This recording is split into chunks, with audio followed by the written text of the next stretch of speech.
the town known as Fort Chance, population 1,037. Obey our laws. The case the federal agents call the hanging jury began on June 14th, a dreary summer morning. Pat Gallagher sent his partner, Stoney Crockett, to Fort Chance, Oklahoma on an undercover assignment under the alias Bill Stone.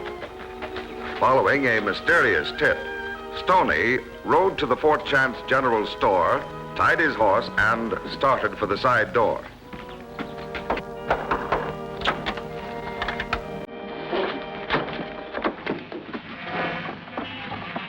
Hey, what's wrong?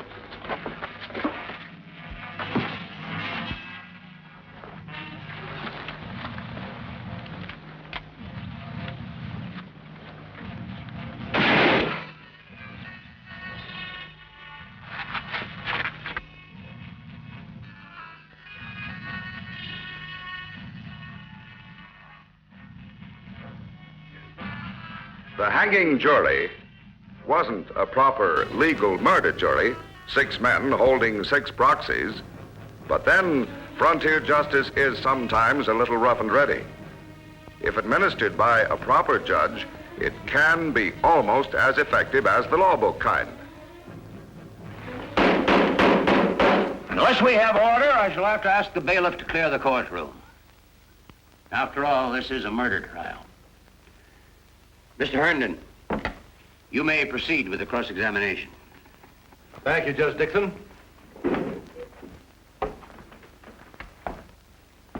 Now then, Mr. Stone, you admit that this is your gun. Oh, yes, sir, but... And the coroner found 1 bullet in the body of the deceased, one Donald Garden. And the bullet could have only come from this gun. Yes, sir, but I didn't fire the gun. We have already proved that 1 shot was fired from this gun. At last, I was in the courtroom of the hanging judge of Fort Chance, Jefferson Dixon. Quite a surprise to see Stoney in the witness stand. Hadn't heard from him since we set up this assignment. Judge Dixon was getting famous. He'd tried 50 men for murder in less than 2 years and hanged every one of them. This short-handed jury would have been strictly illegal anywhere else. But in Judge Dixon's court, they'd found 50 defendants guilty of murder. And in the face of all of this evidence and testimony, you still stick to that story? Well, sure I do. It's the truth. Let's hear it once more, please, just so the jury will have it straight. Well, like I said, I opened this door and a body fell out. Somebody I'd never seen before. And then I woke up in jail. You mean your mind went blank? No, somebody hit me on the head. No further questions. Now I knew why I hadn't heard from Stoney. He wasn't just testifying. He was the defendant. Sure looked like he was going to be number 51. He was being framed for murder. Gentlemen of the jury, have you reached a verdict? We have, Your Honor. Will you read it, please? We, the jury, after carefully considering the testimony and evidence, find the defendant, William Stone, guilty of murder as charged. Will the prisoner rise and face the bench?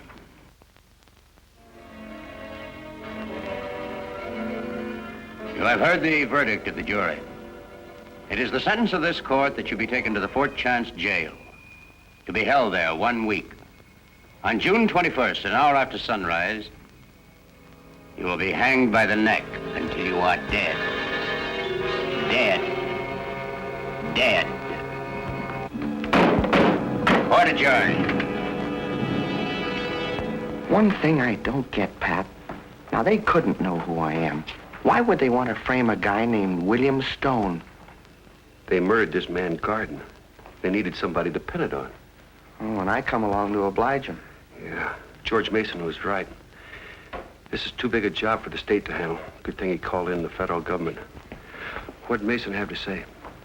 You know a funny thing? I never did contact Mason. I didn't know his cover name, and I didn't hear from him. Well, in that case, I'd better ride over to his home at Capital City. Maybe somebody in his family knows what name he's using. Hey, that's a good idea. I'll tell you what you do, Pat. Go over to the judge and tell him who I am, and I'll ride up there with you. I can't, Stoney. What do you mean you can't? What are you going to do, let him hang me?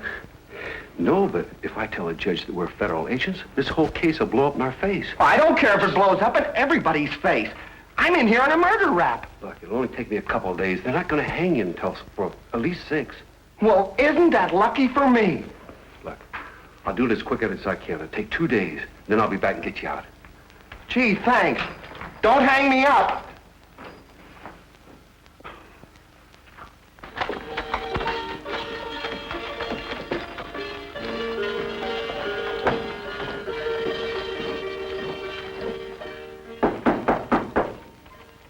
Come in. Judge Dixon? Yeah? My name's Patrick. Oh, sit down, Mr. Patrick. Thank you. I'm an insurance inspector. Oh, that's interesting work. Relatives of one of our policyholders, a man by the name of Burke, the Dakota Kid, put in a claim to our company for $5,000. Claim? I don't understand. Well, this man, Burke, was tried in your court for murder and sentenced to hang. All we want you to do is to verify that the sentence was carried out. Well, I see, that was 2 or 3 years ago, wasn't it? That's right. Well, unfortunately, all of our records of that time were destroyed in the fire. The fire? Yeah, the same fire that killed my brother. You mean you haven't heard about it? No, Judge, I haven't. Well, actually, it was a good thing. You see, my brother was a notorious criminal, a convicted forger. He was a disgrace to the family. Well, that happens, Judge. Now, as near as I can figure it, he was trying to open my desk, break into it. He overturned the kerosene lamp, tried to put it out, and was trapped. Well, that's too bad. Yes, you might try the state capitol. Thank you. I'll do that. Goodbye, Judge. Goodbye, good luck. Oh, one thing. Yes? You're a legal authority. I heard of a case back east where one man ordered another man to do a killing. They found them both guilty. Yes, that was the proper finding. Is that always the case? The man who does the ordering is also guilty? Well, yes, he would be in my court. Thank you very much, Judge.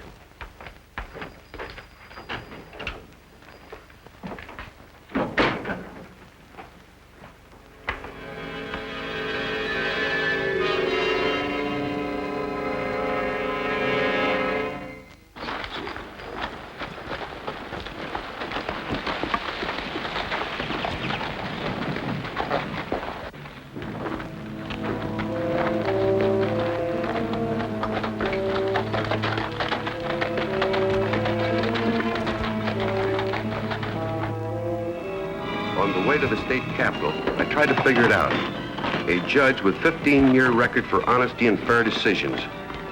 What would make him turn crooked? Or had he? Could our information be wrong? But if it was, then why had he framed Stoney for murder?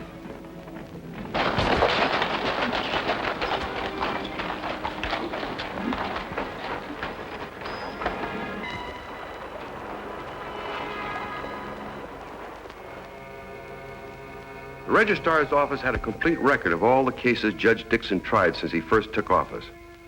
For 15 years, the judge handled the usual cases.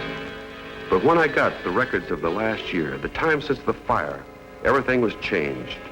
From then on, it seemed like the judge tried nothing but wanted outlaws with big rewards in their heads, almost $250,000, and every one of them hanged. Didn't seem to make sense. But it had to mean something. I was sure of that.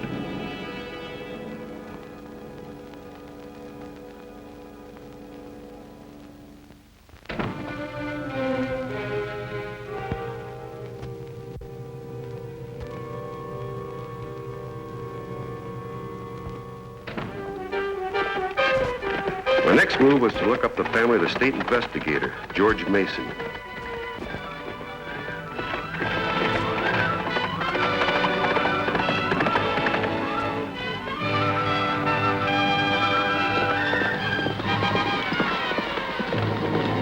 I found his sister in the front yard.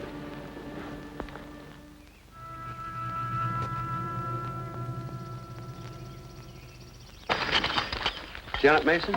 Yes. My name's Pat Gallagher. Oh, yes. I've often heard George mention you. Would you mind handing me the pruning shears? Not at all. Thank you, sir. My partner, Stoney Crockett, was assigned to help your brother. But Stoney got himself in a little trouble. A little trouble? Yes, he... Nothing to do with George. It seems that Stoney got himself framed for murder. Oh. I have to contact your brother in Fort Chance. Do you happen to know what name he's using? Of course. This is rather a strange coincidence you should catch me out here. Why? Because that's the name George uses. What name? Garden. Garden? Donald Garden? That's right. There is something wrong. Yes, there is. I hate to have to tell you this, but Donald Garden was the man that Stoney was supposed to have killed. You mean my brother's dead? What? Yes. Is there anything I can do to help? Yes, there is. Let me help you find my brother's murderer. You really mean that? I do more than anything. I'll tell you what you do. You ride into town. See a Doc Burrows. He's the coroner. You find out these questions. When you get them, I'll meet you in Fort Chance tomorrow. Okay. Bye.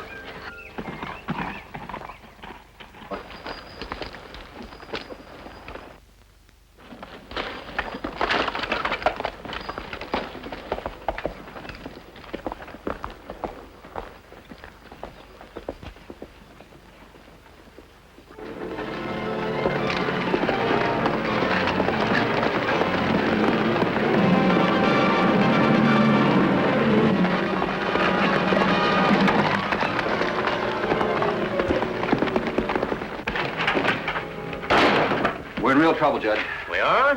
You were right about Gardner, or whatever his name was. A state court investigator? No doubt about it. Well, what about the man we got in jail, Stone? Figures to be a federal man. He might have even been working with Gardner. That'd be ironic, wouldn't it? To be convicted for his murder. But that doesn't help us. What can we do about it? Now, put yourself in Stone's place. If he is a federal agent, he's obviously going to keep his mouth shut to put us off guard. But suppose he does decide to talk. Did you ever hear of a man, gentleman, doing very much talking with a rope around his neck? I don't get it, Judge. You sentenced him yourself. And we don't hang him till Tuesday. Yeah, and that phony insurance investigator I trailed to Capital City, he'll be back here tomorrow. Well, we'll send 2 men to take care of him, but what about the one in jail? Well, is there any reason why the execution can't take place earlier? Say tomorrow morning, gentlemen? No reason at all, as long as the judge signs the papers. All legal and proper. Yeah, but we can't build a gallows by morning. We'll do it vigilante style. Here are your deputies' badges. And I'll sign the order. Stone will be executed tomorrow morning. You're a magician, Judge. You can sure pull him out of the hat. And, Tom, you better get a new rope for that job. Have a drink, gentlemen. I rode back to Fort Chance still trying to fit the pieces together. George Mason's murder, Stoney framed, the fire in the judge's office, and a long list of wanted outlaws who seemed to congregate at Fort Chance, just so the hanging judge could hang them. It just didn't fit together. Then all at once, I had an idea. If I was right, it would all make sense. Everything that had happened.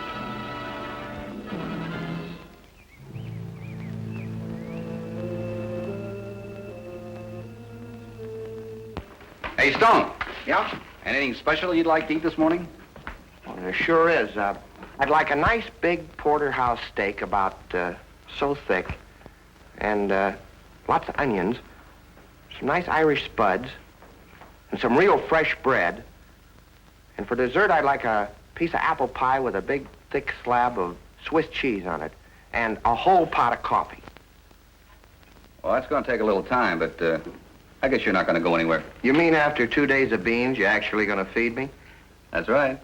Why this sudden generosity? Well, we figured since this is your last meal, you might as well get something special. What do you mean, my last meal? You're going to be hanged in an hour. I'm going to be hanged in an hour. Today isn't Tuesday. The judge said Tuesday. Yeah, I know, but he changed his mind. All right, Padre. You can go in now. What do you mean he changed his mind?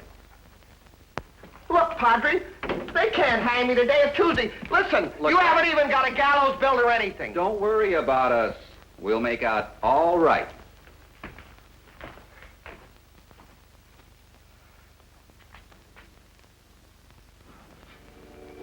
I knew my hunch was right after I dug into the first grave, but opened 3 more just to make sure. They were all empty. The famous outlaws whose names were on the tombstones had never been buried there. In other words, the hanging judge hadn't really hanged them at all. I had the missing pieces now. Didn't take long to put them together. I couldn't waste a moment getting Stoney out of jail.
Get on. Look, you can't... I said get on.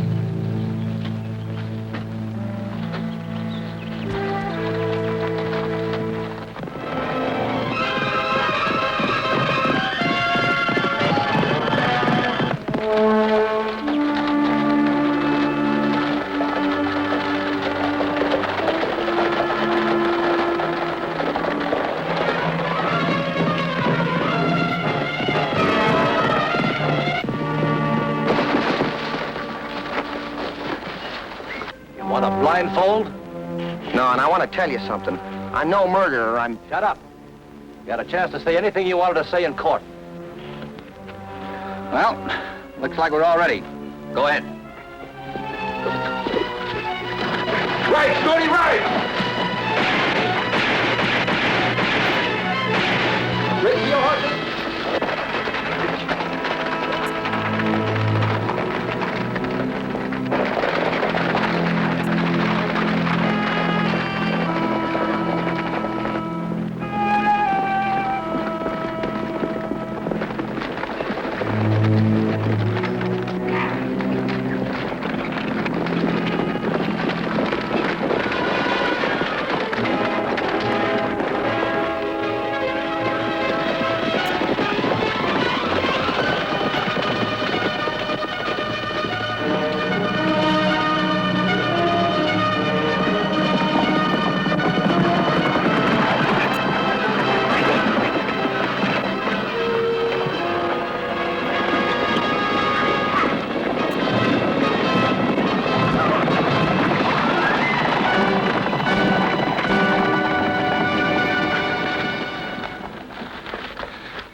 Well, looks like we lost him this time. Yeah. Say, what was the idea back there? I thought you weren't supposed to hang till next Tuesday. Now, look, that wasn't my idea. How do you think I felt when they brought a big stake into me? And they even sent the minister in. Good thing I didn't stop for breakfast this morning. You'd been hanging from the end of that rope by now. Don't even mention it. You know, it just sends cold chills up my spine. Say, what was that guy's name who was going under? George Mason. Yeah. Donald Garden. Donald Garden? Well, that's the fellow that they thought I... Nice frame-up, eh, Stoney? No wonder they wanted to hang me today. They wanted to shut me up quick. Yeah, if that's right. We'd better move and move fast. Back to Fort Chance? No, I'm going to ride into town and talk to the judge. You head for Capital City. I told Janet Mason to get some very important evidence for me. You meet her and get the sheriff and meet me back here. You sure you'll be all right alone? I'll be all right. They won't expect me back so quick. All right, good luck.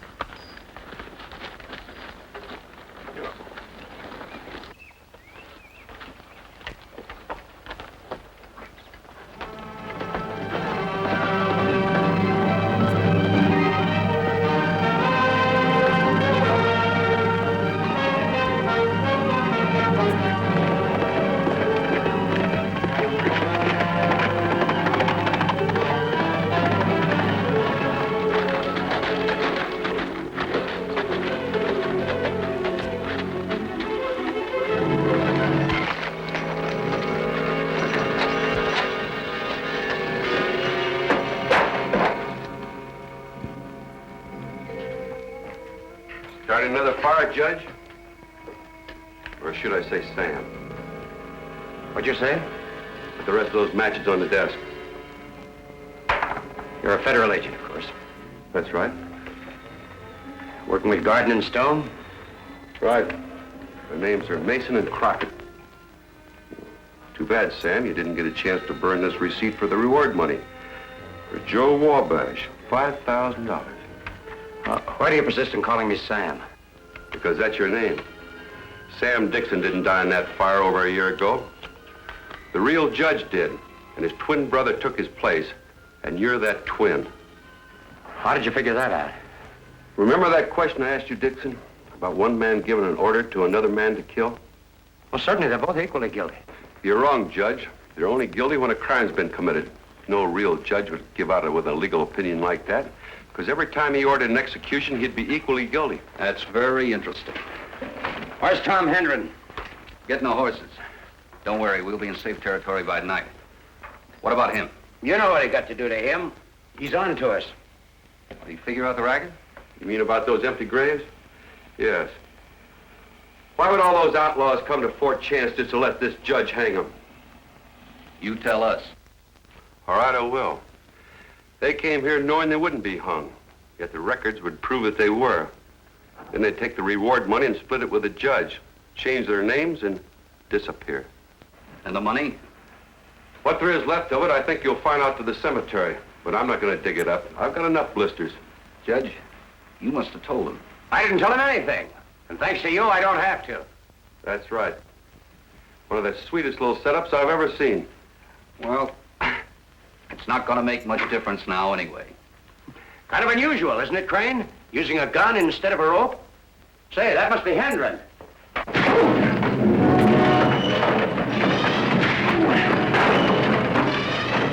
on, there's no need for that. Let's go. Let the fire take care of him. Come on.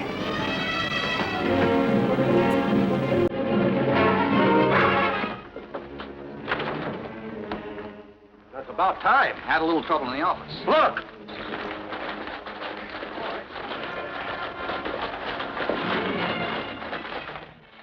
All right, you three men are under arrest.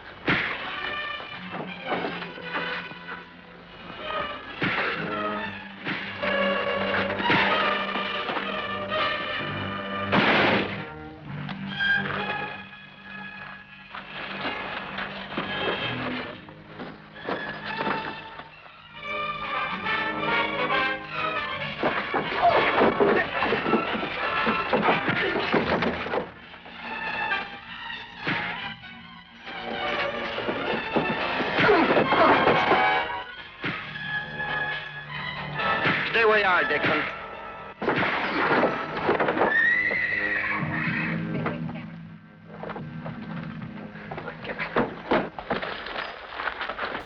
You'll excuse my contempt of court, Judge, but that's exactly the way I feel. You can get me for fraud and impersonating a judge, Gallagher, but murder's a different matter. What with the evidence all gone up in smoke? What'd you find out, Janet? I talked to the coroner. He said the fire didn't kill the judge's brother. He was shot. And who identified the body? He did. What about your brother? George wasn't killed by a bullet.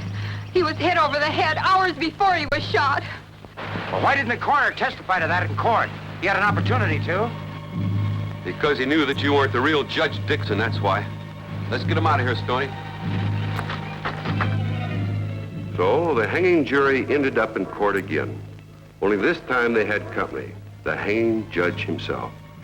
True, the circumstances were a little different, because now the judge and the jury were on trial, and Stoney and I were the principal witnesses.